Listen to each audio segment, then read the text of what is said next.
أعوذ بالله من الشيطان الرجيم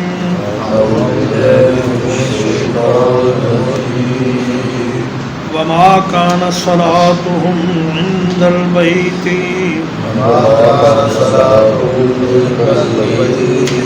اور نہیں ہوتی ان کی نماز بیت اللہ کے قریب الا مقاء و تصدیہ مگر سیٹیاں بجانا اور تالیاں پیٹنا فذوقوا العذاب بما كنتم تكفرون پس چکھو عذاب کو اس چیز کے سبب جو تم کفر کرتے تھے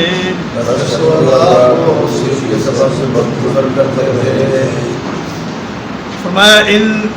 کفار مکہ کی نماز بیت اللہ کے نزدیک صرف یہی ہے کہ یہ سیٹیاں بجاتے ہیں اور تالیاں پیٹتے ہیں مکا یمکو مکون و مکاءن اس کا معنی ہوتا ہے منہ سے سیٹی بجانا اور صدہ یصدی تصدیۃً باب تفعیل سے اس کا معنی ہوتا ہے دونوں ہاتھوں سے تالی پیٹنا جس طرح ہندو لوگ گرجا اپنے مندروں میں گھنٹیاں بجاتے ہیں اور دیگر مذاہب میں عبادت کے عجیب و غریب طریقے ہیں اسی طرح قریش مکہ بھی بیت اللہ میں عبادت اس طریقے سے کرتے کہ سیٹیاں بجاتے تالیاں پیٹتے جس طرح آج کل کے قوال تالیاں بجاتے ہیں سیٹیوں اور تالیوں کے مجموعے قوالی کو انہوں نے طریقت اور شریعت کا جوہر قرار دے رکھا ہے اور اسے روح کی غذا بنا رکھا ہے افسوس کہ آج مسلمانوں نے بھی عبادت کے صحیح طریقے چھوڑ کر اپنے پیر کے گرد طواف کرنے اور اس کے ارد گرد رقص کرنے کو اپنی عبادت بنا رکھا ہے اور اس پر بڑے مطمئن اور مغرور ہیں ایک صوفی کا شعر ہے کہ نماز عابداں سجدہ سجود است نماز عاشقاں کلی وجود است کہ عابد لوگوں کی نماز تو یہ ہے کہ سجدہ کرو قیام کرو رکوع کرو لیکن عاشقوں کی نماز معشوق کا پورا جسم ہے وہ اس کے ارد گرد گھومتے ہیں اس کے ارد گرد ناچتے ہیں اور سمجھتے ہیں کہ یہی ہماری نماز ہے تو جب تک مسلمان اللہ کی کتاب اور رسول اللہ صلی اللہ علیہ وسلم کے فرمان کے مطابق اپنی عبادات نہیں کریں گے تب تک ان کا دنیا میں ترقی حاصل کرنا اور آخرت میں نجات حاصل کرنا ممکن نہیں ان الذين كفروا ينفقون اموالهم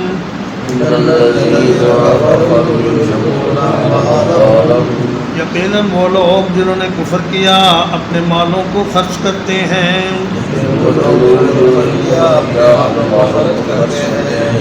لِيَصُدُّوا عَنْ سَبِيلِ اللَّهِ تاکہ لوگوں کو اللہ کے راستے سے روک دیں فَسَيُنْفِقُونَهَا تو عنقریب یہ اسے خرچ کریں گے ثم تكون عليهم حسرة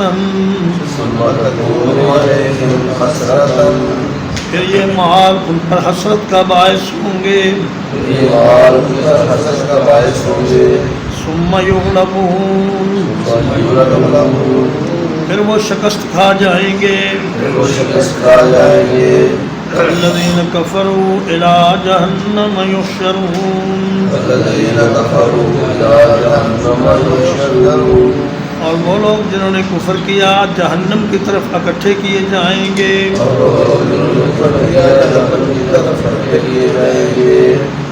جنگ بدر میں جتنا خرچہ ہوا 1000 آدمی کا آنا جانا، ان کا کھانا پینا، ان کے اسلحے کا انتظام، یہ مکے کے 12 سرداروں نے اپنے ذمہ لے لیا، جن میں ابو جہل تھا، عتبہ تھا، شیبہ تھا اور اس طرح کے دیگر قریشی سردار تھے. انہوں نے کہا خرچہ ہمارے ذمے، تم لوگ چلو مسلمانوں کو نیست و نابود کرنے کے لیے ہمارے ساتھ چلو. اور جب بدر سے واپس آئے اپنے 70 افراد مروا کر اور 70 قید کروا کر، تو جن کے باپ اور بھائی اس جنگ میں مارے گئے تھے وہ گئے ابو سفیان کے پاس اور کہنے لگے کہ دیکھیے ہمارا یہ نقصان صرف آپ کے قافلے کو بچانے کے لیے ہوا ہے، تو اب وہ قومی مشترکہ کمپنی جو ہماری تجارتی کمپنی ہے اس میں 50 اونٹوں پر 262 کلو سونے کے برابر مال لدا ہوا تھا اور بہت بڑی رقم اس میں موجود تھی. تو کہا کہ اس میں سے ہمیں آپ کچھ فنڈ جاری کریں تاکہ ہم مسلمانوں کا مقابلہ کرنے کے لیے پھر سے تیاری کر سکیں. چنانچہ وہ جنگ احد میں تیاری کر کے آئے اور خندق میں آئے، لیکن دونوں جنگوں میں ناکام رہے. نہ تو وہ مدینے پہ قبضہ کر سکے، نہ کسی مسلمان کو قید کر سکے، نہ کوئی مال غنیمت حاصل کر سکے، اور خائب و خاسر ہو کر واپس لوٹ گئے. بالآخر غزوہ فتح مکہ ہوا اور کفار مکمل طور پر مغلوب ہو گئے، اور انہوں نے جو مال خرچ کیے تھے وہ ان کے لیے حسرت کا باعث بن گئے. تو فرمایا کہ یہ مال جو مسلمان خرچ کرتے ہیں اس کا انہیں دنیا میں بھی فائدہ ہے، آخرت میں بھی فائدہ ہوگا، لیکن کفار جو مال خرچ کرتے ہیں یہ دنیا میں بھی حسرت کا باعث اور آخرت میں بھی جہنم کا باعث بنے گا. لِيَمِيزَ اللَّهُ الْخَبِيثَ مِنَ الطَّيِّبِ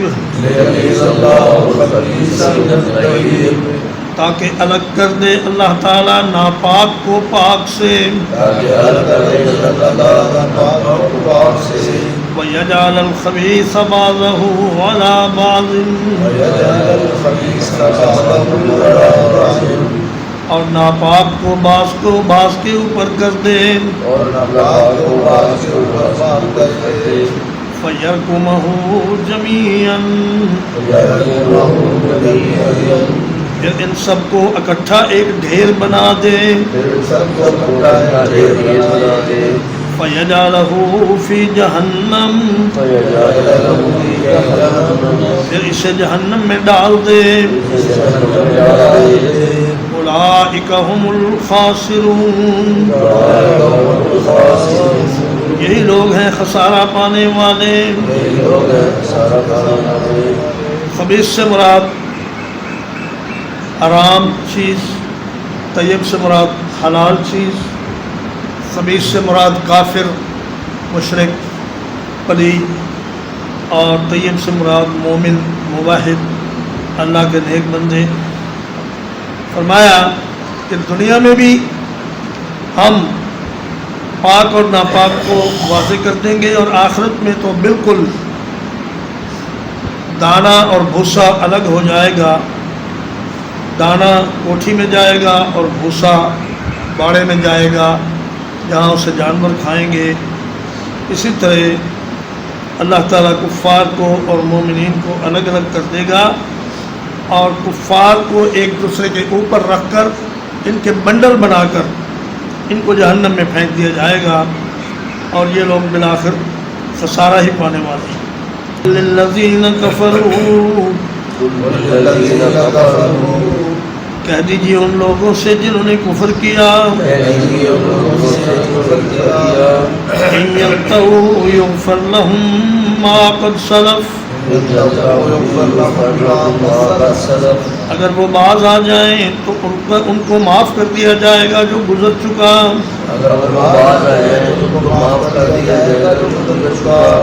وَإِن يَعُودُوا فَقَدْ مَضَتْ سُنَّةُ الْأَوَّلِينَ. اور اگر وہ پھر ایسا کریں تو پہلے لوگوں کا طریقہ گزر ہی چکا ہے.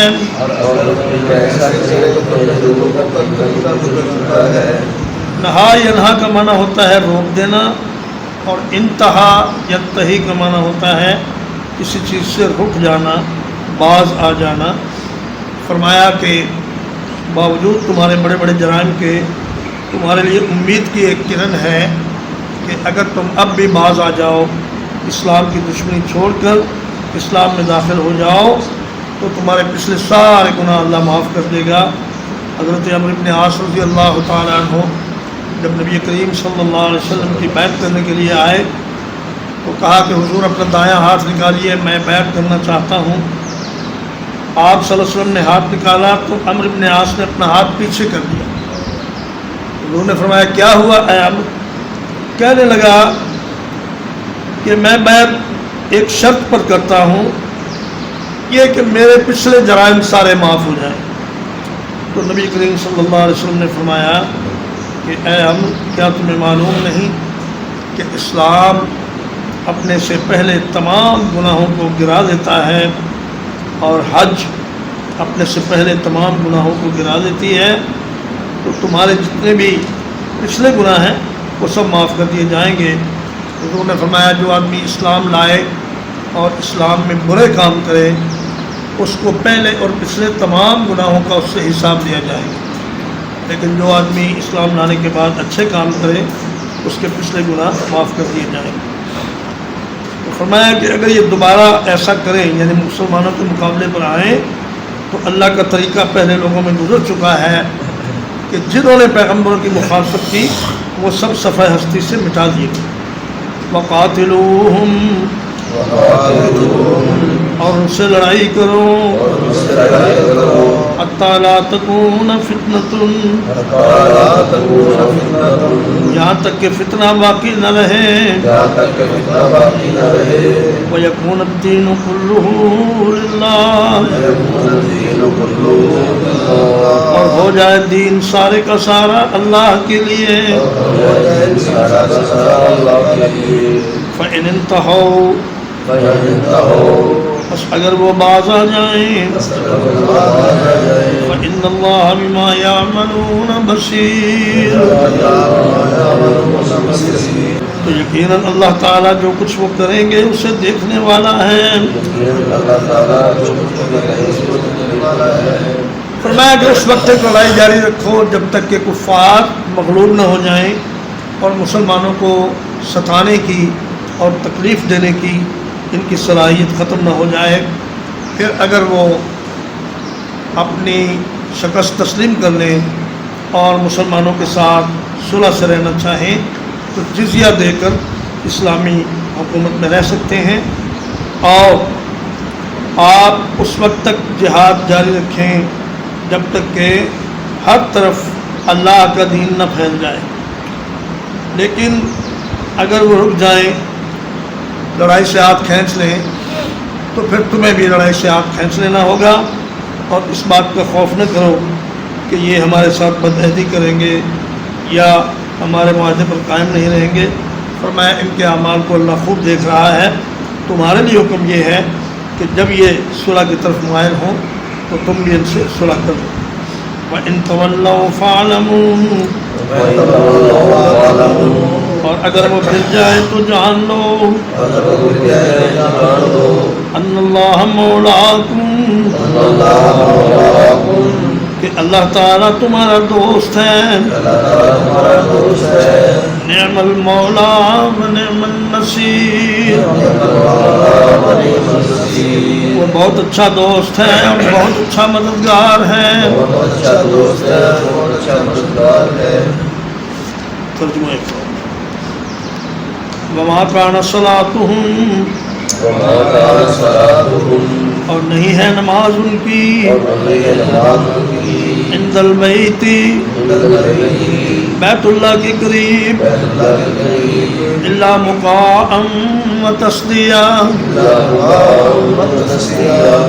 مگر سیٹیاں بجانا اور تالیاں پیٹنا فذوقوا العذاب بما كنتم تکفرون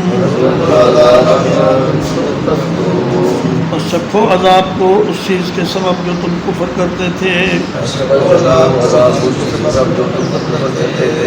ان الذین کفروا یقیناً وہ لوگ جنہوں نے کفر کیا ينفقون اموالہم اپنے مال خرچ کریں گے لیصدوا عن سبیل اللہ تاکہ اللہ کے راستے سے روک دیں لوگوں کو فَسَيُنْفِقُونَهَا تو وہ عنقریب اسے ان مالوں کو خرچ کریں گے ثُمَّ تَكُونُ عَلَيْهِمْ حَسْرَةً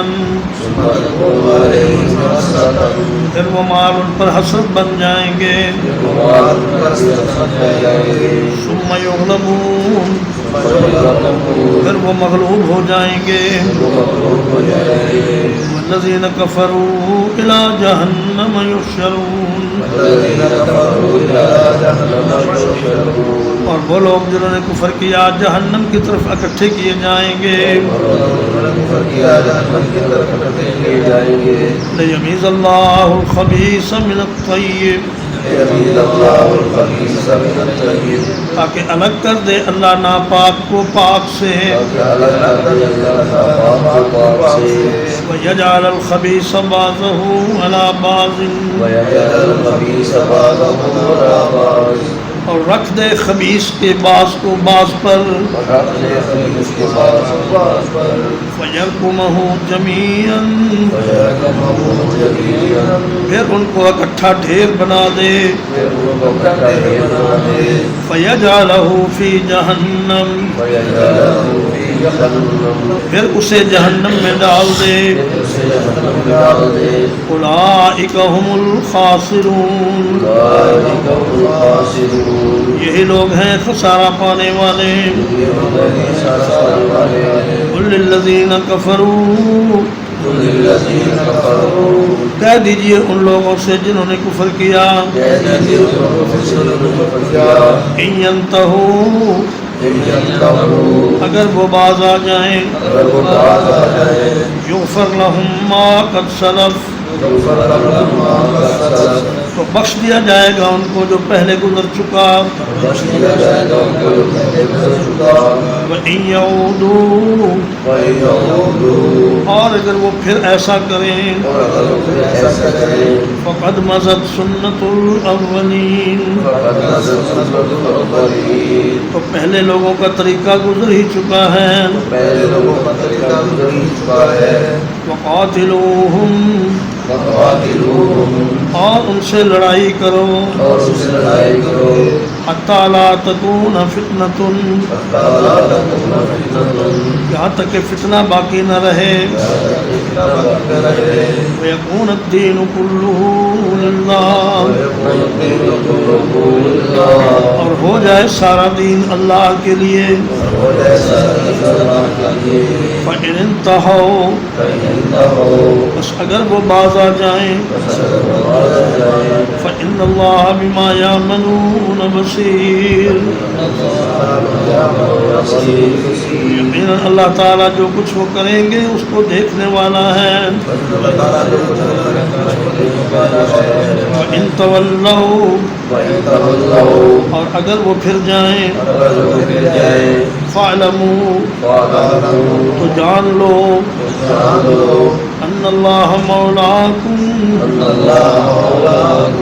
یقیناً اللہ تعالیٰ تمہارا دوست ہے نعم المولا بہترین دوست ہے نعم النصیر اور بہترین مددگار ہے صلی اللہ علیہ وسلم النبی